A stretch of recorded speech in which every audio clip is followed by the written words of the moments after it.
杨开，你入门3年，147场挑战无一获胜，此次以名相搏，境界却毫无提升，你图什么？软柿子，随便你。Halo guys, apa kabarnya hari ini? Masih baik-baik aja kan? Di video kali ini kita akan melanjutkan cerita Donghua Martial Peak. Oke, nggak usah lama-lama lagi, kita langsung aja ke ceritanya. Tuan muda saya mengundang Anda untuk datang. Dia memiliki urusan penting untuk dibicarakan, kata lelaki tua bermagali dengan suara berat, menahan ketidaksenangannya. Saya tidak akan pergi. Yangke menolak tanpa ragu, tapi kata-katanya mengejutkan semua orang yang hadir. Para pendekar yang tadinya penasaran menyaksikan kejadian itu menatap Yangke dengan mata terbelalak, bertanya-tanya siapa pria dan sekte 1000 daun ini yang bertindak begitu arogan dan berani menolak undangan Kyuyu, sehingga aula dalam yang tadinya rame tiba-tiba hening sejenak. Lelaki tua bermagali sama terkejutnya dengan penolakan tegas Yangke. Wajah tuanya langsung memerah dan dia berkata dengan suara berat, "Anak muda, sepertinya pendengaran Anda kurang baik di usia semuda ini. Akan saya katakan lagi." Yangke terkekeh dan menyela. "Saya tidak akan pergi meskipun Anda mengatakannya 100 kali. Tidakkah Anda lihat saya sedang sibuk?" Sambil berbicara, dia mengambil buah spiritual dan memasukkannya ke mulutnya, yang membuat wajah lelaki tua bermagali langsung memerah. Dan dia berkata, "Adik muda, pikirkan baik-baik sebelum menjawab." Yangke mengangkat alisnya dan berkata dengan angkuh, "Apa? Mengancam saya? Ini adalah upacara pengambilan selir Tuan Kota. Jika Anda berani membuat masalah di sini, percayalah, saya akan melapor kepada Tuan Kota dan menyuruhnya mengusir Anda." Teriaknya cukup keras, menarik perhatian para tamu yang berada agak jauh. Keringat dingin mengucur di dahi lelaki tua bermargali itu. Dia merasa malu dan kesal. Meskipun dia tidak terlalu takut pada Lo Jin, melakukan sesuatu yang tidak masuk akal atau menindas di depan semua orang akan merusak reputasi istana Tianzhou. Tapi Yangke terus mengunyah buah spiritual dan bergumam, "Anda sudah tidak muda lagi dan Anda masih sering membuat orang marah. Apakah Anda telah menyanyiakan seluruh hidup Anda?" Ye Qinghan yang telah menyesap air untuk menyembunyikan kesenangannya, meludahkannya setelah mendengar ini. "Anda..." Lelaki tua bermargali itu sangat marah. Yangke mendengus, "Hentikan omong kosong Anda. Jika Kyuyu ingin berbicara dengan saya, suruh dia datang sendiri. Pastikan ini jelas. Dialah yang mencari saya, bukan sebaliknya." Setelah mengatakan itu, dia bergumam pelan dengan ekspresi jijik, "Dia benar-benar sakit jiwa. Saya tidak tahu dari mana rasa superioritasnya berasal." Kemudian dia melanjutkan mengutak-ngatik piring buah di depannya. "Nah, Anda sangat hebat. Saya akan mengingat Anda." Pria tua bermagali itu benar-benar marah. Mendengar ini, dia mengibaskan lengan bajunya dan pergi dengan kesal. Bagaimanapun dia adalah seorang ahli doyuan level 3, sangat dihormati oleh kepala istana Tianzhou. Hari ini dia dipermalukan dan ditegur di depan umum oleh seorang pemuda. Jika dia tidak memiliki beberapa keraguan dan tidak ingin membuat keributan besar, dia pasti sudah kehilangan kesabaran dan memberi pelajaran kepada Yangke. Namun ia akan mengingat penghinaan ini dan menunggu hingga upacara pengambilan selir selesai sebelum ia membuat Yangke membayar. Setelah lelaki tua bermagali itu pergi, mata Wuman berbinar saat ia menatap Yangke. Wajahnya berseri-seri karena kegembiraan. "Sudah Yang, saya sangat menyukai Anda." Mendengar itu, Yangke bergidik, wajahnya sedikit pucat saat ia menatap Wuma.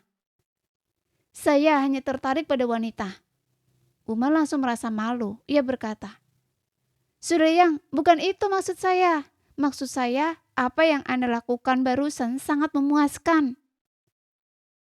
Sejak memasuki kota kemarin, Wuma telah dipenuhi amarah, tetapi apa yang baru saja ia saksikan telah memberinya kepuasan yang luar biasa.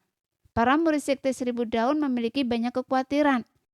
Mereka tidak dapat bertindak sebebas Yangke dan hanya dapat menanggung penghinaan. Tetapi Yangke tidak perlu terlalu khawatir.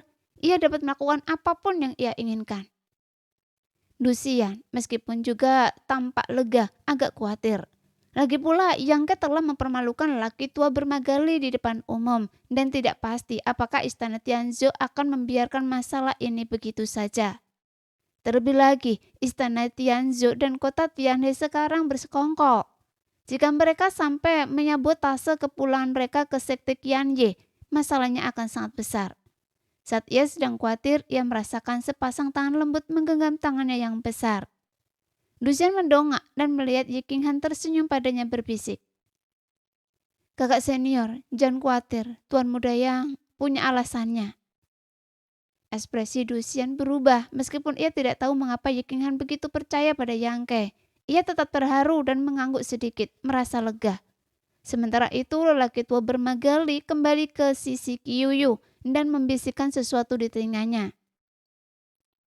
Qiuyu mendongak ke arah Yangke, mengerutkan kening, dan setelah beberapa saat merenung, perlahan berdiri. Kemudian dia benar-benar berjalan ke arah mereka. Ekspresi anggota sekte Qianye berubah, seolah-olah menghadapi musuh yang tangguh. Hanya Yangke yang terus mengunyah buah spiritualnya mengeluarkan suara renyah. Beberapa saat kemudian, Qiuyu membawa kedua tetua itu ke meja sekte Qianye. Dusian segera berdiri dan berbisik. Sudah Qiu, disinilah Tuan Kota akan membawa selir, upacara akan segera dimulai. Anda tentu tidak ingin membuat Tuan Kota marah, kan? Qiuyu menatapnya dan berkata, jangan khawatir, saya tidak di sini untuk membuat masalah. Saya hanya ingin mengatakan beberapa patah kata kepada saudara yang ini. Hanya beberapa patah kata? Dusian merutkan kening. Benar-benar bingung mengapa Qiuyu sampai sejauh itu untuk berbicara dengan Yangke. Lagi pula, dilihat dari kejadian kemarin, keduanya belum pernah bertemu sebelumnya. Dendam apa yang mungkin mereka miliki? Qiuyu menepuk bahu Dusian, memberi isyarat agar dia duduk.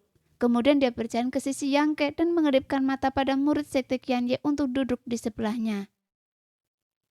Murid sekte Qianye itu merutkan kening tetapi tetap menawarkan tempat duduknya. Qiuyu menepuk kipas lipatnya, menutupnya dan duduk di sebelah Yangke berkata, Saudara Yang, apakah itu Anda? Yangke bahkan tidak mendongak lalu berkata, Saudara Qiu, saya melihat wajah Anda muram hari ini. Mata Anda kosong, bibir Anda pecah-pecah dan lidah Anda kering. Semangat Anda kacau dan wajah Anda memerah. Saya khawatir Anda akan menghadapi semacam bencana berdarah. Qiuyu terkejut, lalu bibirnya melengkung membentuk seringai. Saudara Yang juga mahir membaca wajah orang dan ahli dalam ramalan. Yang meliriknya dari samping dan berkata, tidak bagus, ada aura kematian yang mengelilingi Anda. Mari, hari ini pasti akan sangat sial. Sungguh lelucon, Qiuyu mencibir. Hari ini adalah upacara pengambilan selir Tuan Kota. Hari yang penuh sukacita. Bagaimana mungkin ada pertanda buruk? Percaya atau tidak, itu terserah pada Anda.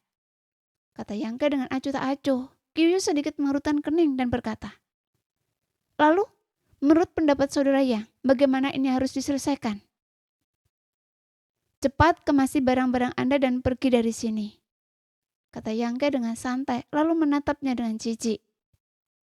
Apakah saya harus mengajari Anda sesuatu yang sesederhana ini? Qiuyu terdiam sejenak, menggosok dahinya. Jangan main-main, saya datang ke sini untuk bertanya pada saudara Yang. Apa? Bibir Qiuyu bergerak sedikit, tetapi tidak ada suara yang keluar, jelas menggunakan teknik telepati. Ini membuat Dusian, Ye Qinghan dan yang lainnya penasaran. Bertanya-tanya, pertanyaan apa yang ingin Qiuyu tanyakan pada Yangke? Setelah mengamati lebih dekat, Yangke menunjukkan senyum aneh setelah mendengarkan dan berkata, belum kembali. Sudah Qiu, Anda dalam masalah besar sekarang. Apakah Anda tidak bisa bicara sedikit lebih pelan?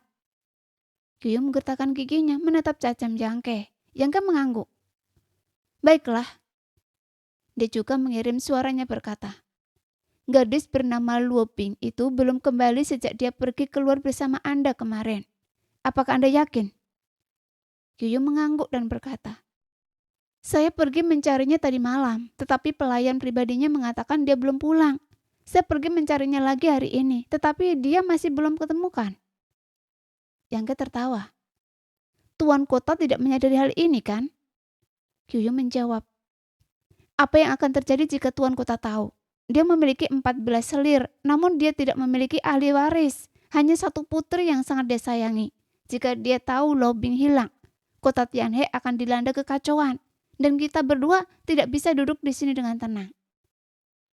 Jika dia hilang, bukankah seharusnya Anda mencarinya? Mengapa Anda bertanya pada saya? Tanya Yangke bingung. Karena kemarin begitu Anda meninggalkan kota itu, Lo Bing mengikuti Anda keluar. Jawab Kyuyu.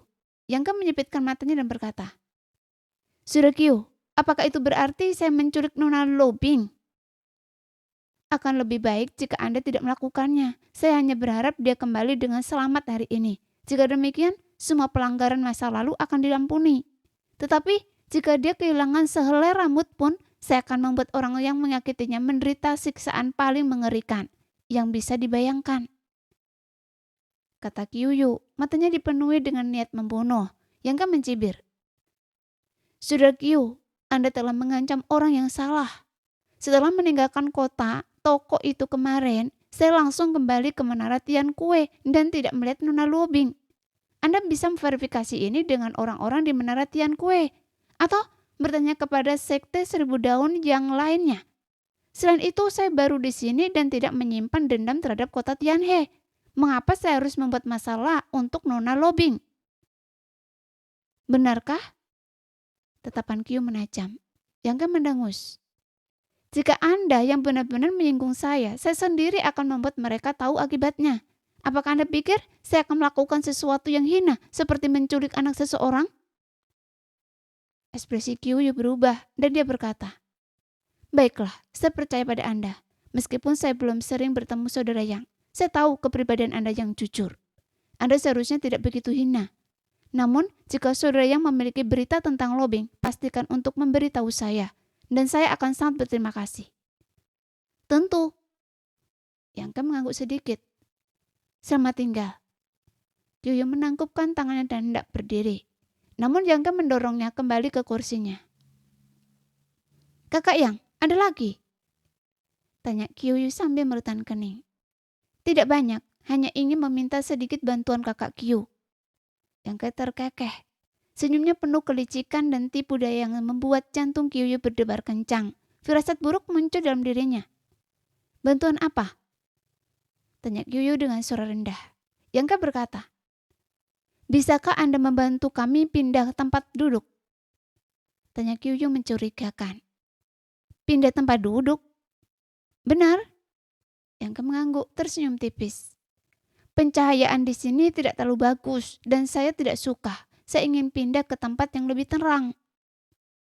Bibir Kyuyu berkedut, keringat dingin menetes di dahinya. Dia menyekanya dan berkata, Lalu, kemana Anda ingin pindah? Yangke menunjuk. Saya rasa tempat itu cukup bagus. Meja itu kosong. Wajah Kyuyu memerah. Apakah Anda tahu siapa yang duduk di sana? Yangke tersenyum. Lagi pula siapapun bisa duduk di sana. Tidak, sama sekali tidak. Kyu dengan cepat melambaikan tangannya. Wajah Yangke langsung berubah dingin. Dia berkata, Sudah Kyu, Anda sangat tidak adil. Saya dengan senang hati menyetujui permintaan Anda. Tetapi sekarang ketika saya meminta bantuan kecil dari Anda malah beralasan. Itu sangat tidak setia. Mata Kyu melebar. Dia berpikir dalam hati. Kesetiaan apa yang bisa saya berikan pada Anda? Lagi pula yang Anda setujui hanyalah janji basa-basi. Di mana ketulusannya? Kyu menghela nafas. Kakak Yang, bukankah Anda menempatkan saya dalam posisi yang sulit?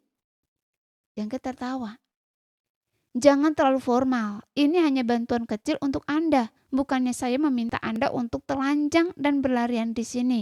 Terus terang saja, Anda setuju atau tidak? Jawab Kyu berkedut saat menatapnya. Bagaimana jika saya setuju? Bagaimana jika saya tidak? Yangke terkekeh, menepuk bau Kyu dan dengan santai menyeka jus dari tangannya ke pakaian Kyu sambil berkata, Jika Anda setuju, maka kita berteman baik. Semua orang senang. Jika tidak, saya mungkin harus berbicara baik-baik dengan tuan kota dan menanyakan tentang masa depan putrinya yang berharga. Cukup? Wajah Kyu menjadi dingin dan dia menepis tangan Yangke, menatapnya tajam dan menggetakkan giginya. Anda mengancam saya? Yangke berkedip. Kakak Kyu, Anda salah paham. Saya hanya sedang membicarakan sesuatu dengan Anda. Kyu berkata dan marah. Saya tahu seharusnya saya tidak menanyakan tentang lobbying pada Anda, dasar orang hina. Yangke tersenyum dan berkata, anak muda, jangan mudah marah. Marah itu buruk untuk kesehatan Anda. Kyu menatapnya dingin untuk waktu yang lama sebelum berbalik dan meninggalkan tempat duduknya. Dia langsung pergi ke seorang pria yang tampak seperti pelayan dan membisikkan beberapa kata kepadanya. Mendengar ini, pelayan itu sedikit merutan kening, tampak gelisah. Dia melirik ke arah Sekte Qianye dan yang lainnya dan menggelengkan kepalanya sedikit. Tetapi Kyu mengatakan sesuatu yang lain kepadanya dan pelayan itu mengangguk setuju dengan ekspresi tidak senang. Sesaat kemudian, pelayan itu mendekati Sekte Qianye dan yang lainnya, menanggupkan tinju dan berkata, Tuan-tuan, kami sangat sibuk hari ini dan tampaknya para pelayan kami agak lalai. Tempat duduk Anda tidak ada di sini, silakan ikut saya ke tempat duduk lain. Mohon maaf atas ketidaknyamanan ini. Duxian, Ye Qinghan, dan yang lainnya terkejut, bertanya-tanya apa yang sedang dilakukan pelayan itu. Yangke terkekeh, menanggupkan tinjunya dan berkata kepada pelayan, terima kasih atas bantuan Anda. Sambil berbicara, dia mengedipkan mata kepada Ye Qinghan dan yang lainnya. Meskipun masih bingung, semua orang berdiri dan dipimpin oleh pelayan, langsung menuju meja kosong di depan. Tempat pelayan mengatur tempat duduk untuk mereka. Setelah mereka duduk, pelayan pergi. Ye Qinghan menoleh ke Yangke dan bertanya, Tuan Muda Yang, apa sebenarnya yang terjadi? Apa yang Anda katakan kepada Kyu? Dia tahu bahwa dengan kekuatan Sekte Seribu Daun saat ini dan hubungannya dengan kota Tianhe, mustahil untuk menerima perlakuan seperti itu. Satu-satunya penjelasan adalah percakapan rahasia Yangke dengan Kyu sebelumnya. Lagi pula, Kyu telah menemui pelayan setelah pergi dan kemudian tempat duduk mereka akan diubah. Duxian dan yang lainnya juga memandang Yangke dengan rasa ingin tahu, berharap dia akan memberi mereka jawaban. Yangke tersenyum dan berkata, bukan apa-apa, kakak Kyu dan saya langsung akrab. Dan setelah berbicara dari hati ke hati, dia merasa bahwa istana tuan kota terlalu meremehkan Anda. Jadi dia menawarkan untuk memindahkan meja Anda. Semua orang jelas tidak mempercayainya. Ye Qinghan berkata, saya akan bodoh jika mempercayai Anda. Yangke berkata, kakak Kyu adalah orang yang sangat baik. Keributan di sini diperhatikan oleh banyak tamu yang diam-diam terkejut karena semua orang agak menyadari hubungan antara Sekte Seribu Daun dan kota Tianhe. Tiba-tiba mereka dipindahkan ke meja paling depan, sebuah anomali kecil yang tak terhindarkan menimbulkan kecurigaan. Mereka diam-diam bertanya-tanya apakah Sekte Seribu Daun dan kota Bango Surgawi telah berdamai. Jika demikian, mereka mungkin harus mempertimbangkan kembali pendekatan mereka terhadap Sekte Seribu Daun. Suasana di aula dalam tiba-tiba menjadi aneh. Para anggota Sekte Seribu Daun juga gelisah, terus-menerus merasakan tatapan aneh yang mengarah ke arah mereka, membuat mereka tidak nyaman. Seiring waktu berlalu, meja dan kursi kosong di aula dalam secara bertahap diisi oleh pendatang baru, dan suasana ramai secara bertahap kembali. Tiba-tiba seseorang berteriak, Tuan Kota telah tiba! Seluruh aula dalam menjadi hening, semua orang mengalihkan perhatian ke satu arah. Seorang pria berjubah merah panjang melangkah keluar, senyum gembira di wajahnya, berulang kali membungkuk kepada orang-orang di sekitarnya. Salam Tuan Kota. Sudah lama sekali, karisma Anda bahkan lebih mengesankan dari sebelumnya, sungguh patut ditiru. Selamat Tuan Kota atas pernikahan Anda yang sukses dengan mempelai wanita Anda yang cantik. Anda adalah panutan bagi kami semua.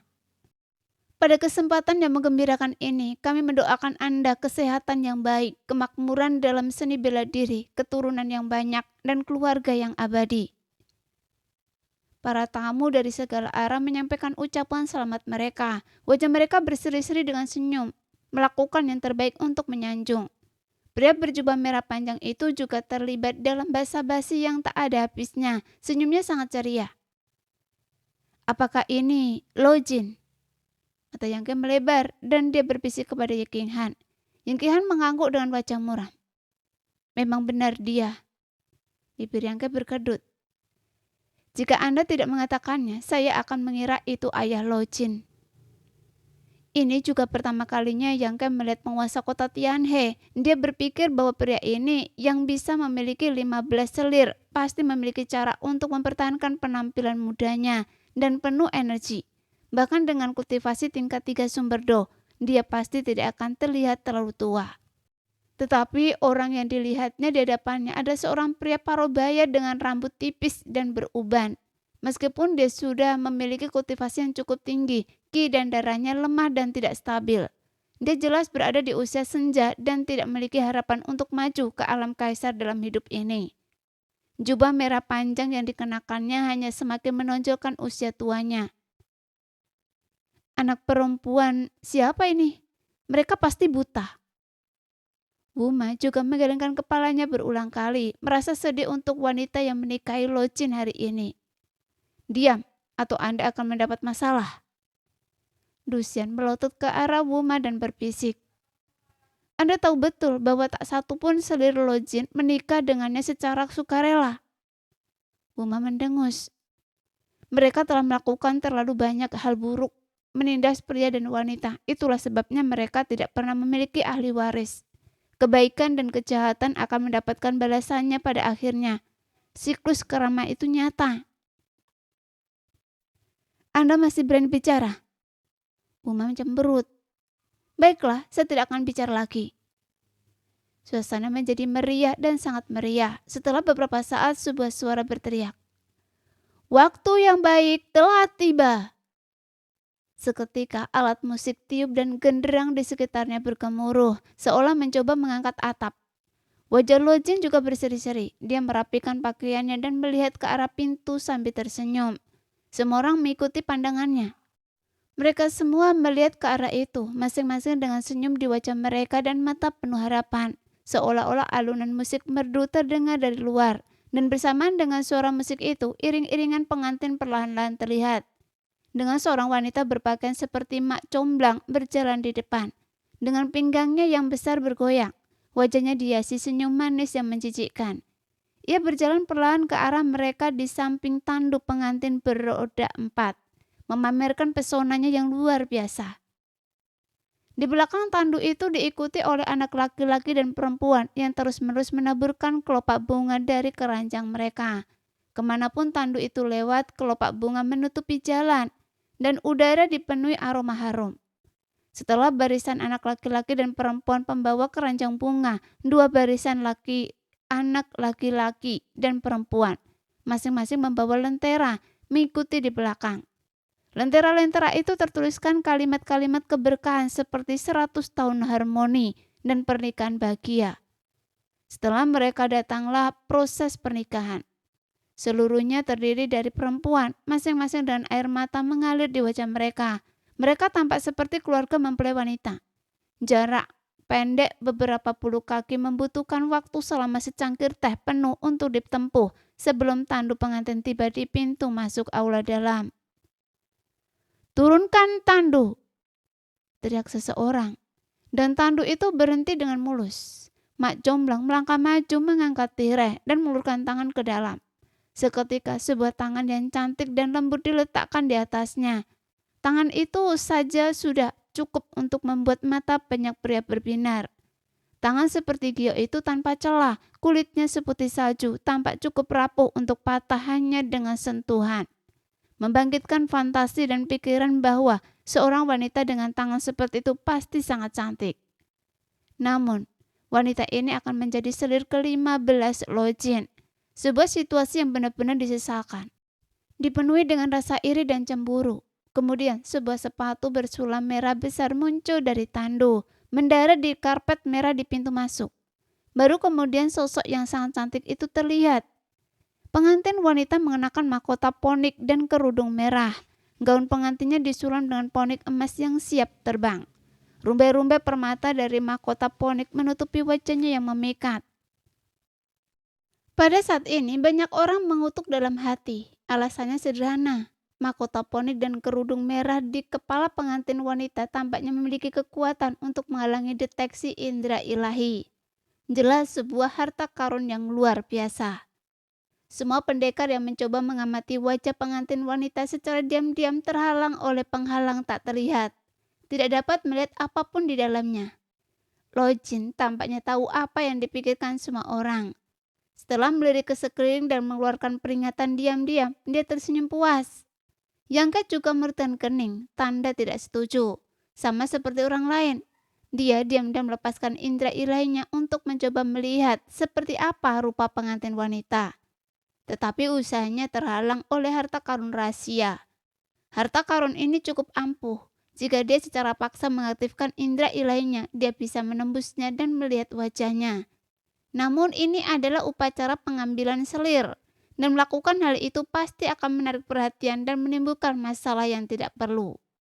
Jadi dia hanya mengujinya sebentar dan kemudian berhenti mencoba, hanya mengamati dengan tenang.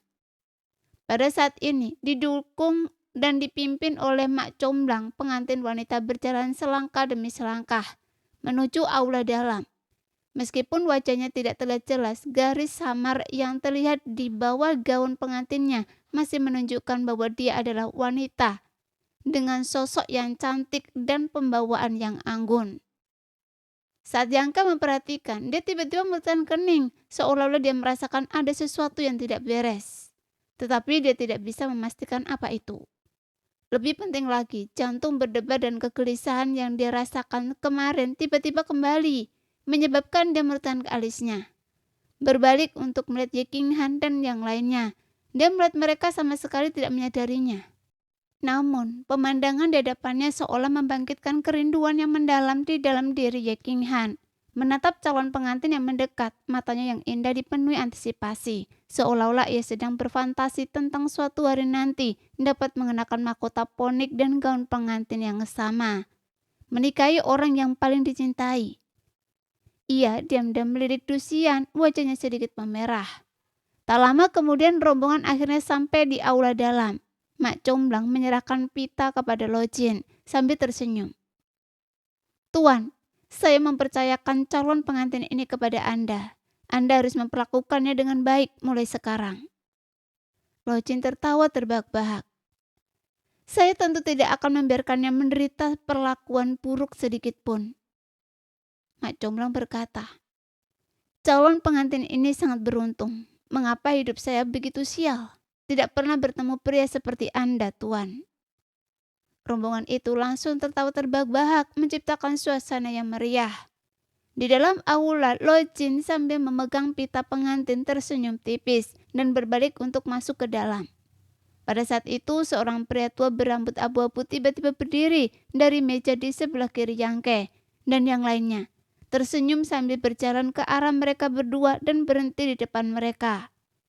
Musik tiup berhenti. Gong dan drum terdiam dan suasana seketika menjadi khidmat dan bermartabat.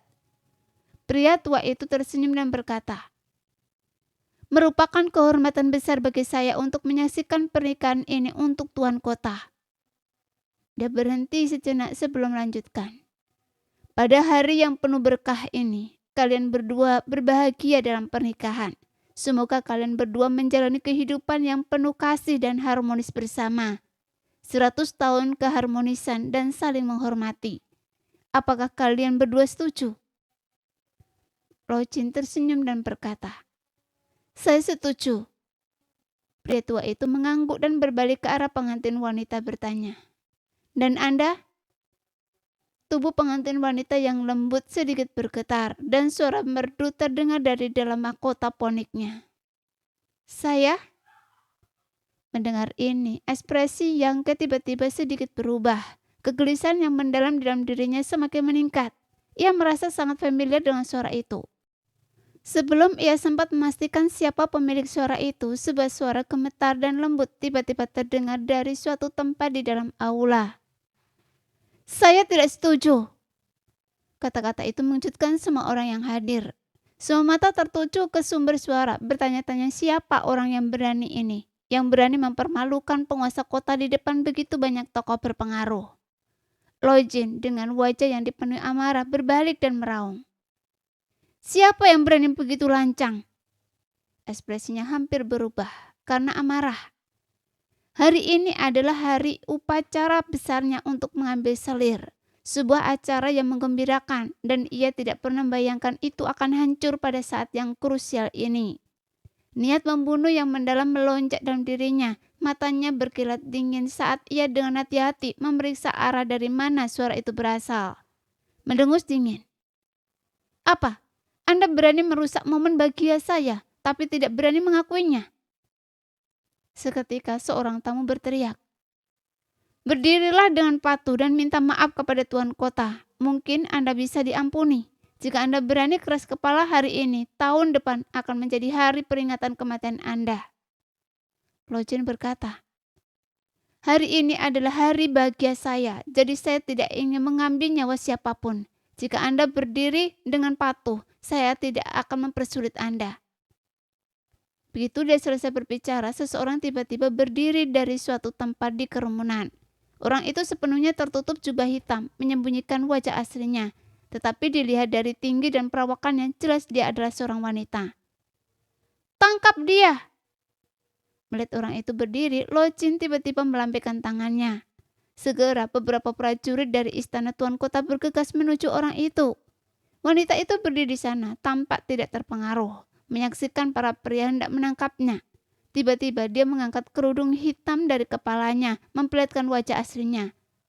Di bawah tatapan tajam semua orang, mata mereka melebar karena tak percaya. Rahang mereka terngangak karena takjub. "Ah, ini nona muda." Para prajurit penguasa kota yang bergegas menuju wanita itu awalnya berniat menangkapnya dan menghukumnya secara diam-diam. Pucat pasi saat melihat wajahnya.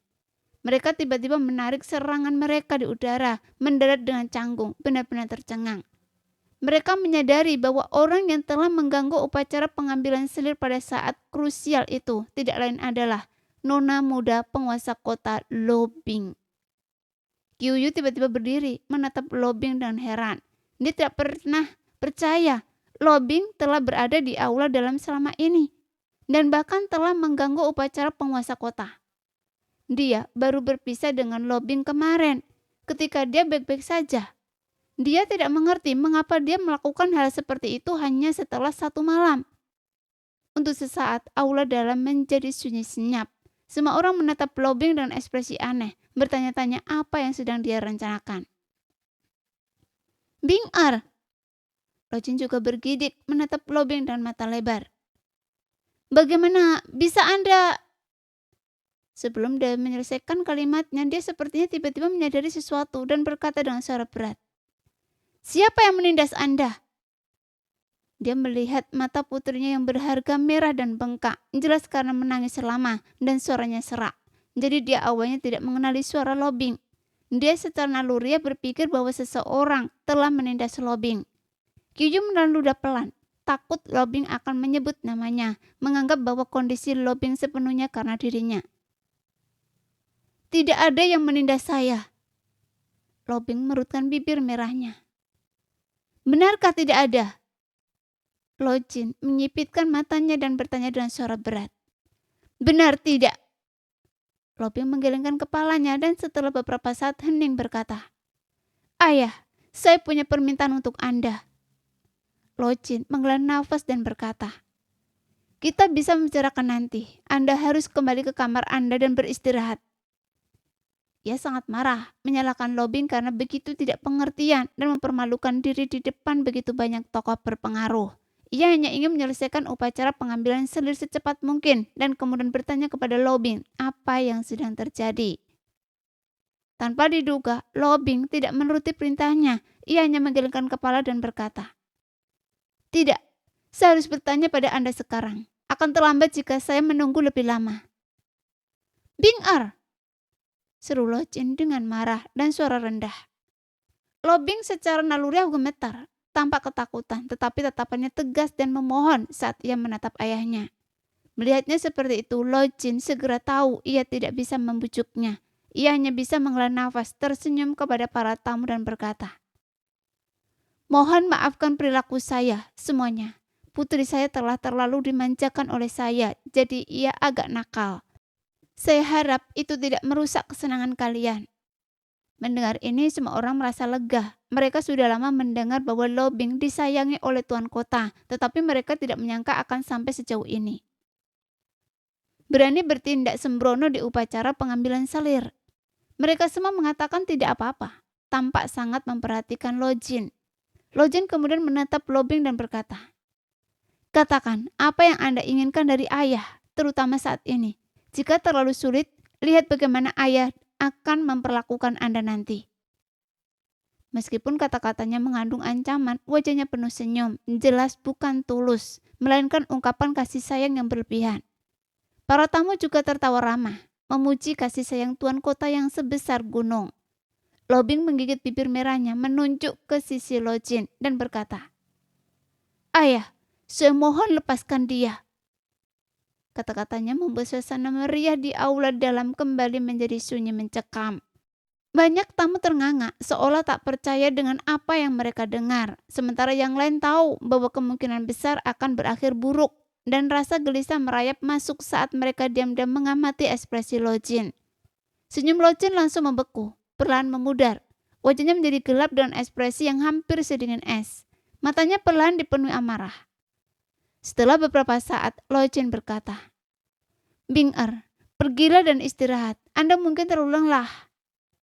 Awalnya ia mengira penolakan putrinya terhadap pernikahan itu adalah tipu daya untuk memerasnya agar menyetujui beberapa syarat yang sulit, dan ia telah sepenuhnya siap menghadapinya. Tetapi sekarang tampaknya bukan itu masalahnya sama sekali. Lobing benar-benar menentang pernikahan itu. Bagaimana mungkin Lojin setuju? Sekalipun ia sangat menyayangi Lobing, ia tidak akan membiarkan istrinya pergi di depan umum. Jika ia melakukannya, apa yang akan terjadi pada harga diri dan wibawanya? Ia mungkin tidak akan bisa merintah kota Tianhe dan menjadi penguasanya di masa depan. "Ayah, tolong berjanjilah pada saya," pinta Lobing. "Keterlaluan," deru Lojin, menatap Lobing dan kecewa. "Sepertinya saya terlalu memanjakan Anda di masa lalu, membuat Anda kehilangan rasa sopan santun. Kembalilah ke kamar Anda dan jangan keluar tanpa izin saya." "Ayah!" seru Lobing. "Dia tidak menikah dengan sukarela. Mengapa ayah memaksanya seperti ini? Tolong lepaskan dia." Serangkaian desahan terdengar, meskipun semua orang tahu bahwa hampir tidak ada selir Lojin yang menikah dengan secara sukarela. Lebih baik merahasiakan hal-hal seperti itu. Tidak ada yang akan mengungkapkannya. Tetapi mengatakannya di depan umum akan berdampak berbeda. Dan orang yang mengucapkan kata-kata ini tak lain adalah Lobing. Setiap pendekar bela diri di aula dalam merasakan jantung mereka berdebar kencang mendengar ini. Perasaan mengerikan akan malapetaka yang akan datang menyelimuti mereka, membuat mereka gelisah. "Lepaskan dia, saya akan selalu berada di sisi ayah dan berbakti kepada Anda. Saya akan patuh kepada Anda dan akan berjanji tidak akan pernah membuat masalah lagi. Saya akan menjadi anak baik mulai sekarang," pinta Lobing sambil terisak. Wajah Lojin meringis kesakitan pucat pasi. Dia meraung, "Omong kosong apa yang Anda ucapkan?" Lobing menjawab, "Saya tidak mengucapkan omong kosong. Saya tahu siapa dia dan saya tahu mengapa dia menikah dengan Anda. Lepaskan saja dia, ayah." Lojin membentak, "Apa yang kalian semua lihat? Nona sudah gila. Bawa dia pergi dan rawat dia baik-baik." Mendengar perintahnya, para pendekar bela diri dari istana tuan kota yang sebelumnya kebingungan langsung bertindak, bergegas menuju Lobing. Namun pada saat itu seorang pria yang duduk di sebelah Lobing tiba-tiba berdiri, mencengkram leher Lobing, dan dengan satu mata putih yang berkilauan mengamati kerumunan, mendengus dingin. "Siapapun yang berani mendekat akan kuhancurkan dia." Para prajurit penguasa kota yang bergegas mendekat ketakutan dan jatuh dari udara sekali lagi, bergegas berdiri. Para tamu lain yang datang untuk memberi ucapan selamat juga melebarkan mata mereka lagi, tidak pernah menyangka bahwa upacara hari ini akan begitu kacau dan penuh liku-liku. Dia yang kemudian kening menatap pria bertubuh besar bermata satu dan berambut panjang yang telah menyandera Lobing. Ekspresi berpikir terlintas di wajahnya. Dia ingat bertemu pria besar ini di restoran kemarin. Pria itu sepertinya bernama Chai Hu. Karena pertengkaran pria ini dengan kelompok lain, dia meninggalkan restoran lebih awal. Dia tidak pernah membayangkan bahwa pria bernama Chai Hu ini benar-benar akan menyusup ke upacara dan bahkan berani menyandera nona muda penguasa kota di depan semua orang. Namun, orang ini hanya memiliki kultivasi tingkat ketiga alam raja kekosongan. Bahkan dengan Lobing di sisinya, nasibnya mungkin genting. Memikirkan hal ini, dia menatap pengantin wanita yang berdiri di sebelah Lojin. Sejak melihat pengantin wanita ini, dia memiliki perasaan aneh. Sekarang dia melihat tubuh pengantin wanita yang lembut itu gemetar, seolah-olah dia sedang berjuang melawan sesuatu.